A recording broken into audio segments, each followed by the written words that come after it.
Muy buenas en Cristo Jesús.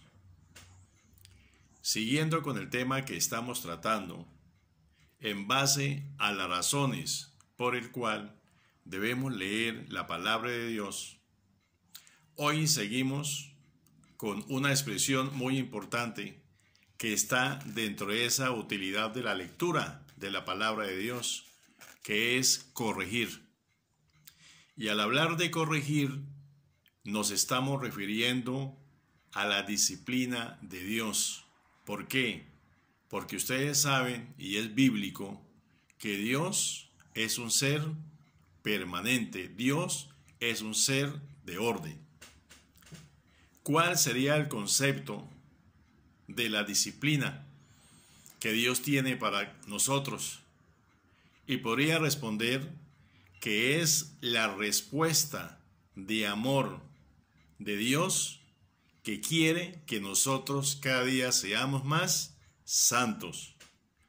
Esto no quiere decir que seamos infalibles en la palabra o infalibles en nuestro comportamiento, no. Somos seres humanos que estamos expuestos al pecado, a muchas caídas, pero que también tenemos derecho a levantarnos bajo la palabra y la gloria de Dios Padre Todopoderoso. ¿Quiénes son santos? Pues lógicamente lo que hacen la voluntad de Dios, y Él nos pide por eso que actuemos bien en todo sentido de la palabra. Hay una cita que hace referencia a ello, y es la primera carta de Pedro, capítulo 1, versículos 14 al 16, que dice que nosotros debemos ser santos como santo es mi Padre. Imagínense ustedes, mis queridos hermanos, el compromiso por el cual Él nos llama, atendiendo así, como yo les dije anteriormente, a nuestras propias debilidades, a nuestras propias flaquezas, etcétera, etcétera. Ahora, ¿bajo qué aspecto tiene que ver la disciplina de Dios? De una sola expresión muy importante, que inclusive se aplicó varias veces en el transcurrir de la historia de la salvación, que es la palabra obediencia.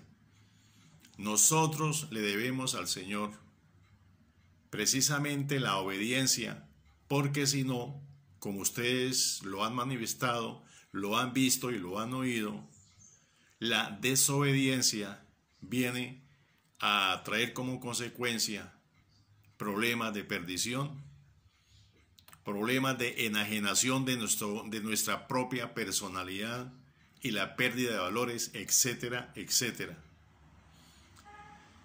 Hay una cita, a mí siempre me gusta tomar como base la Sagrada Escritura, porque como les dije en la primera charla, es el libro del manual del fabricante que nos enseña, que nos da vida, especialmente a nivel espiritual, pero que lo apliquemos en nuestra propia vida existencial.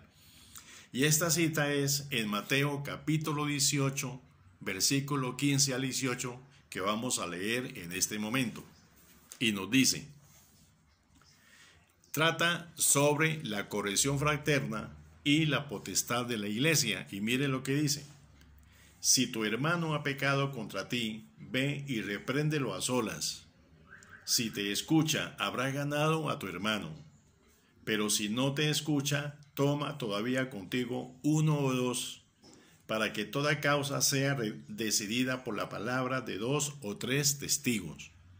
Si no quiere escucharles, dilo a la comunidad. Y si tampoco quiere escuchar a la comunidad, considéralo como pagano y publicano. Os aseguro que todo lo que atéis en la tierra quedará atado ¿en dónde? En el cielo, y todo lo que desatéis acá en la tierra quedará desatado en el cielo. Es palabra del Señor. Bueno, como ustedes pueden, imagínense interpretar esta sencilla lectura, pero muy comprometedora. Imagínense la responsabilidad que nosotros tenemos como hijos de Dios, que todo lo que hagamos, bien o mal, será atado, ya sea acá en la tierra o también en el cielo. Ahora, la expresión de corregir es muy importante, porque si no corregimos, estamos perdidos. Estamos pues caernos en el pecado de la desgracia, de la misma desobediencia hacia el Señor, hacia nuestros hermanos. Tenemos que corregir con el corazón en la mano, pero con autoridad de Dios, que eso muchas veces nos ha hecho falta a padres de familia, a maestros, comunidad y familias en general. En Mateo 18, 15, 8, como ya acabamos de decir, nos compromete a eso, a ser benévolos con nuestro hermano, pero a exigirles para que ellos a través del consejo y de lo que se le diga, cumplan con la palabra, para dar gloria a Dios primeramente y dar estabilidad emocional, alegría espiritual a Él y a todos los que lo concierne a su alrededor. Ahora, no podemos dejarnos llevar por las apariencias, por el qué dirán, porque a veces estamos acostumbrados a corregir y señalar con el dedo a personas que de ninguna manera nosotros tenemos bases para poder acusarlos, o como dice la ley, bases jurídicas para poder manifestar esa acusación que se le está haciendo al hermano. No podemos dejar llevarnos por ese antivalor, podríamos decir. Tenemos que tener una estabilidad, y mis queridos hermanos, los invito a que actuemos sobre esto, a corregir, pero también a enseñar, a reprender, pero en sentido cristiano. No es difícil, solamente se necesita tener un poquito, poco a poco, o más, a medida que va creciendo nuestra conciencia de justicia. Y hay unas preguntas de reflexión para terminar. ¿Cómo debe ser nuestra actitud hacia los demás? Y ese debemos seguir como ejemplo de mi Madre, Santísima María, y al ejemplo de Jesús resucitado.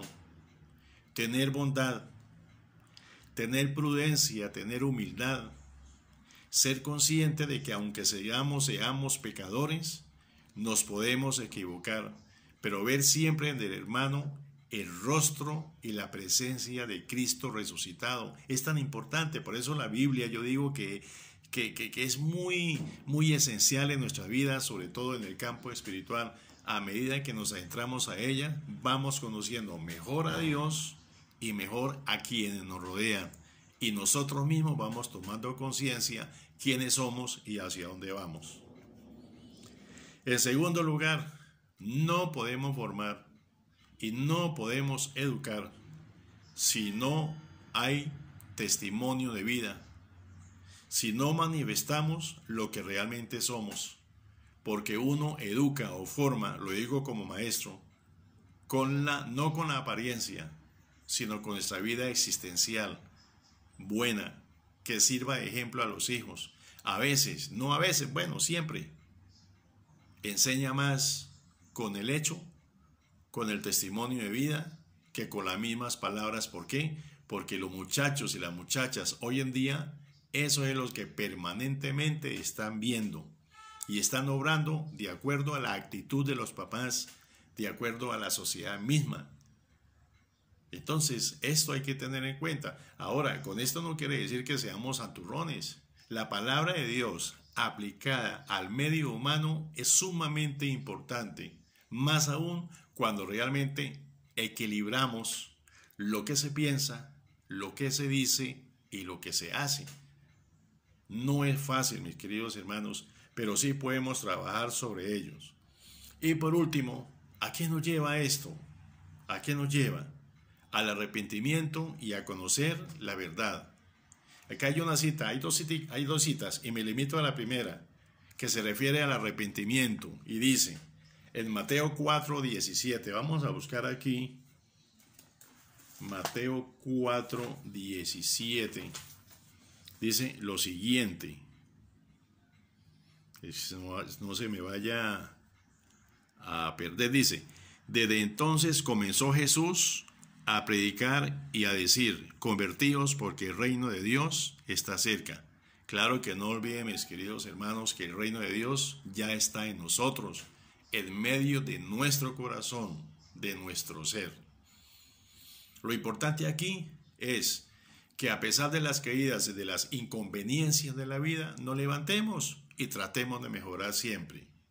Y en segundo lugar, habla sobre la verdad en Efesios capítulo 1, versículo 13. Vamos a ver qué nos dice Efesios capítulo 1, versículo 13. También vosotros los que habéis escuchado la palabra de la verdad, el evangelio de vuestra salvación, en el que habéis creído, habéis sido sellados con el Espíritu Santo prometido. Entonces, mis queridos hermanos, esta es la tercera y la última partecita que corresponde a la segunda carta de Timoteo.